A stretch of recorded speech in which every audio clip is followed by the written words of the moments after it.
Assalamualaikum warahmatullahi wabarakatuh. Selamat pagi anak-anak. Bagaimana kabar kalian? Semoga kita selalu dalam keadaan sehat walafiat dan tetap semangat dalam mengikuti pelajaran. Baiklah, di pertemuan pagi ini kita belajar materi pelajaran Bahasa Indonesia kelas 7 untuk SMP dan MTS. Adapun materi kita kali ini, Ibu akan memaparkan tentang struktur dan kebahasaan teks prosedur.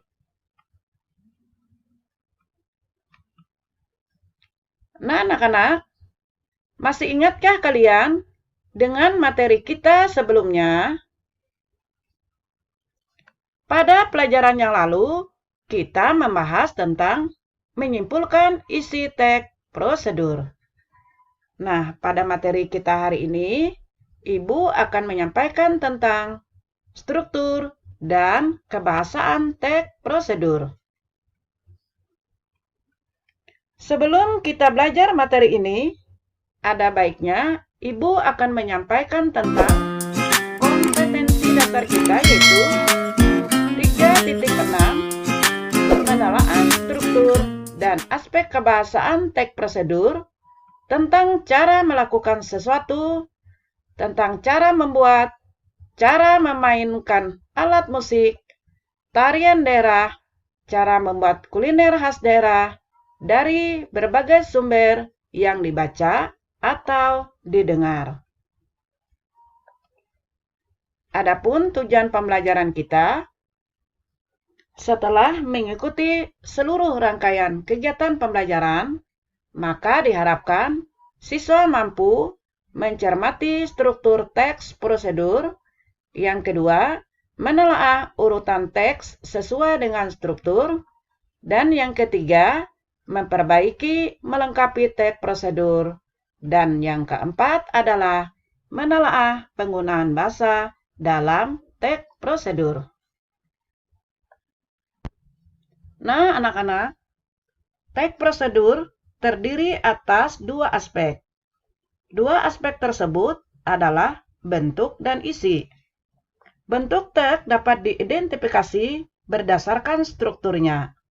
Nah, jadi apa yang dimaksud dengan struktur teks? Yang dimaksud dengan struktur teks adalah bagian-bagian sebuah teks yang mencirikan suatu teks. Bagian-bagian ini menjabarkan ciri bagian awal, inti, dan penutup dalam komunikasi tertentu. Nah, berikut ini struktur teks prosedur. Adapun struktur teks prosedur terdiri atas 1. Tujuan, 2. Alat dan bahan, 3. Langkah-langkah, dan 4. Penutup. Nah, alat dan bahan ini adalah digunakan untuk jenis prosedur cara membuat sesuatu. Nah, jadi bagian bahan dan alat ini bersifat pilihan atau tidak wajib hadir. Dengan kata lain, tidak semua teks prosedur memerlukan kehadiran bagian bahan yang menjabarkan bahan yang dibutuhkan untuk melakukan atau membuat sesuatu. Nah, lalu apa yang dimaksud dengan tujuan?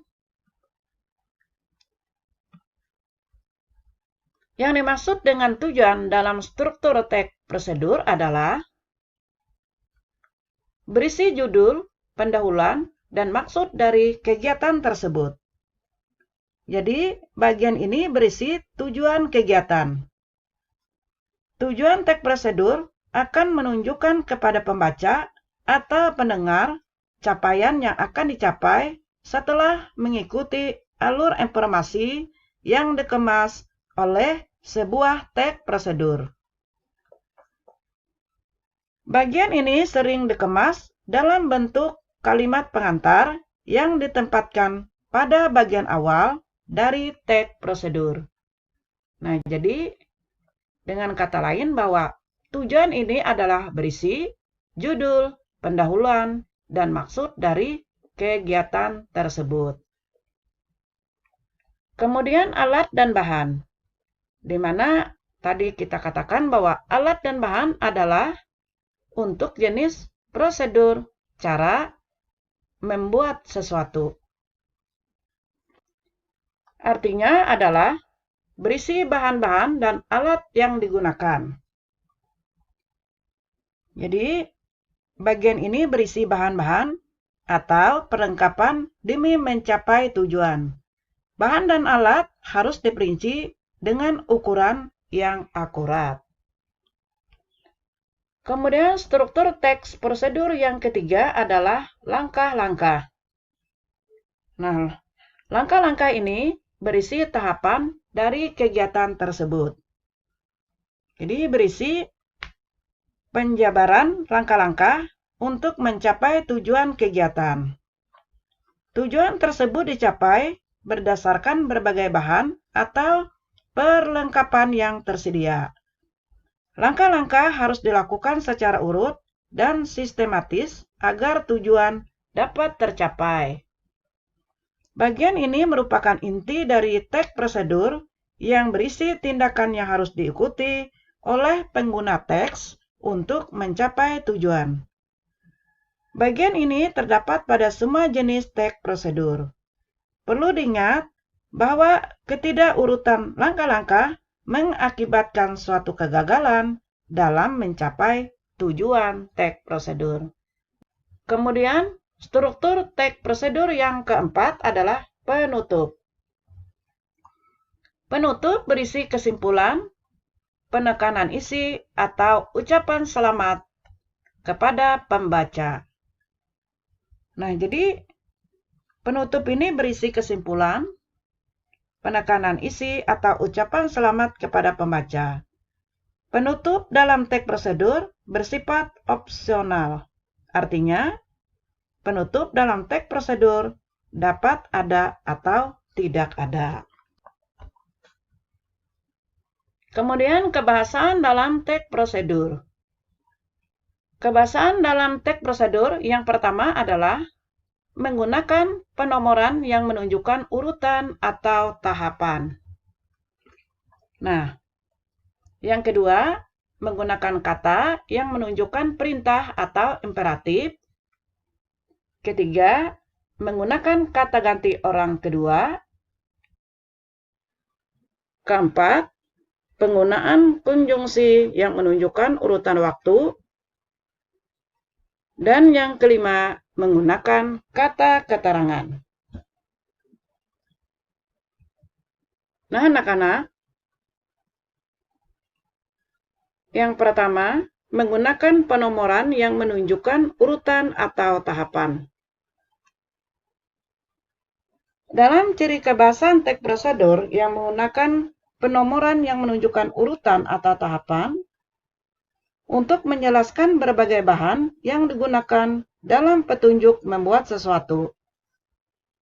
Teks prosedur juga menggunakan penomoran untuk menjelaskan langkah kegiatan membuat atau melakukan sesuatu. Tujuannya adalah untuk memudahkan pembaca atau pendengar melakukan atau membuat sesuatu agar dilakukan secara urut. Kemudian, ciri kebahasan teks prosedur yang kedua adalah menggunakan kata yang menunjukkan perintah atau imperatif. Kalimat imperatif adalah kalimat yang berfungsi untuk memerintah orang lain. Ciri-ciri kalimat imperatif yang pertama, secara lisan, kalimat imperatif diakhiri dengan nada turun. Yang kedua, secara tulisan, kalimat imperatif diakhiri dengan tanda seru, menggunakan partikel lah. Keempat, menggunakan inversi. Dan yang kelima, pelaku tindakan kadang-kadang tidak diketahui. Jadi yang kelima, pelaku tindakan kadang-kadang tidak diketahui. Kemudian ciri kebahasan teks prosedur yang ketiga menggunakan kata ganti orang kedua.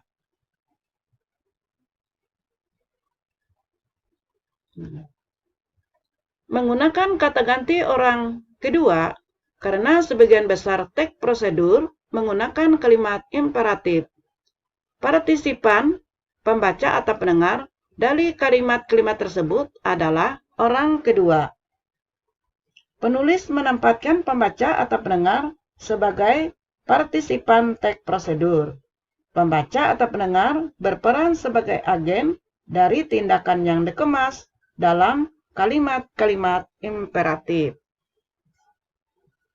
Kemudian, ciri kebahasaan yang keempat adalah menggunakan konjungsi yang menunjukkan urutan.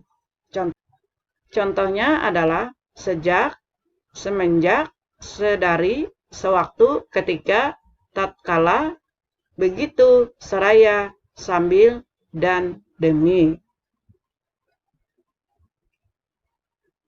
Kemudian yang kelima adalah menggunakan kata keterangan. Keterangan adalah fungsi kalimat yang mudah berpindah posisi.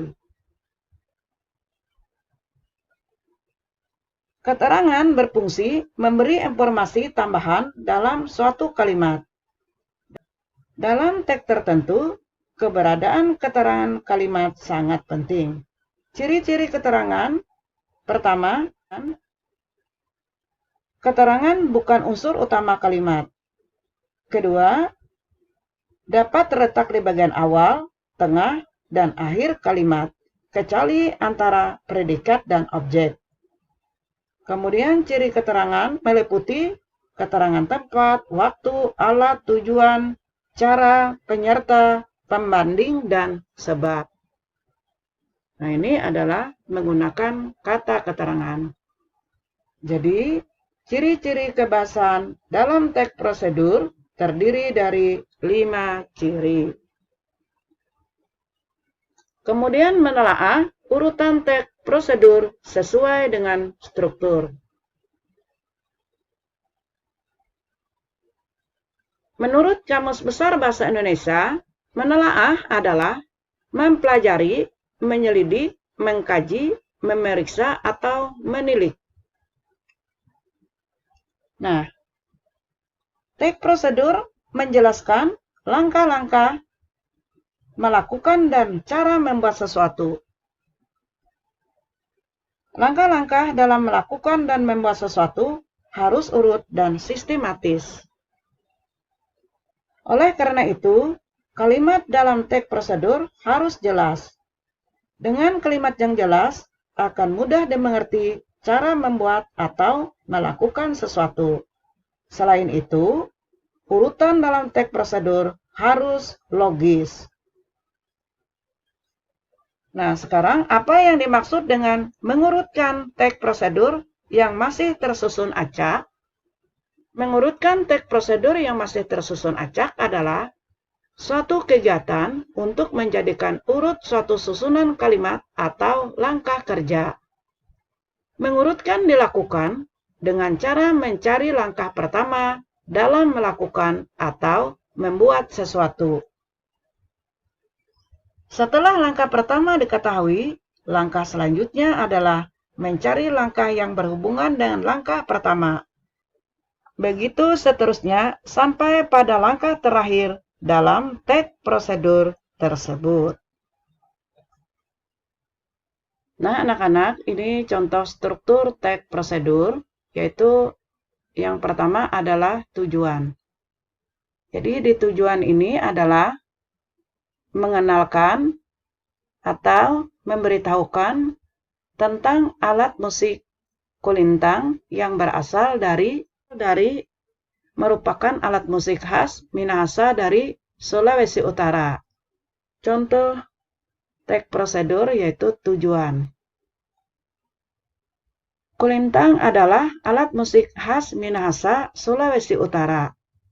Alat musik ini dimainkan dengan cara dipukul secara ringan. Alat musik ini dapat mengeluarkan bunyi yang cukup panjang. Alat musik kulintang ini dibuat dari kayu yang disusun rapi. Kemudian yang kedua adalah bagaimana cara memainkan atau langkah-langkah dalam memainkan alat musik kulintang. Caranya adalah sebagai berikut. Yang pertama, ambillah alat pemukul kulintang. Kemudian pegang alat pemukul 2 atau 3 dengan tangan kanan. Cara memegangnya dengan memasukkan alat pemukul kulintang di sela-sela jari tangan. Kemudian pukul kulintang sesuai dengan akord yang akan dimainkan. Peganglah alat pemukul 1 dengan tangan kiri. Kemudian setelah selesai, taruhlah alat pemukul kulintang pada tempatnya. Nah, ini bagian langkah-langkah bagaimana cara memainkan alat musik kulintang. Kemudian bagian yang ketiga adalah penutup. Jadi struktur teks prosedur yang ketiga adalah penutup. Nah, contohnya adalah sebagai berikut. Memainkan kulintang membutuhkan keterampilan agar menghasilkan nada yang sesuai. Meskipun kamu mampu mengatur tenaga untuk memukulnya, suara yang dihasilkan tetap harus diatur dan dikenali. Tujuannya agar tercipta lantunan melodi yang indah. Ini adalah contoh dari struktur teks prosedur bagian penutup. Nah, anak-anak, demikianlah tentang struktur dan kebahasaan teks prosedur. Nah, ini ada soal. Sekarang Ibu bacakan soalnya. Yang pertama, struktur atau bagian apa yang disebut dengan inti teks prosedur? Jelaskan. Soal yang kedua, tentukan struktur teks prosedur, yaitu bermain suling. Nah, untuk lebih jelasnya, soal nomor 1 dan nomor 2 ini, anak-anak dapat melihat di buku Bahasa Indonesia Uji Kompetensi 4, soal nomor 1 dan 2 di halaman 84. Jadi, soal nomor 1 dan 2 ini dapat kalian lihat di buku Bahasa Indonesia Uji Kompetensi 4, soal nomor 1 dan 2 di halaman 84. Selamat bekerja, semoga sukses selalu. Nah, mungkin ini dulu yang dapat Ibu sampaikan. Salah hilap mohon maaf. Terima kasih atas perhatiannya. Semoga bermanfaat. Ibu akhiri. Assalamualaikum warahmatullahi wabarakatuh.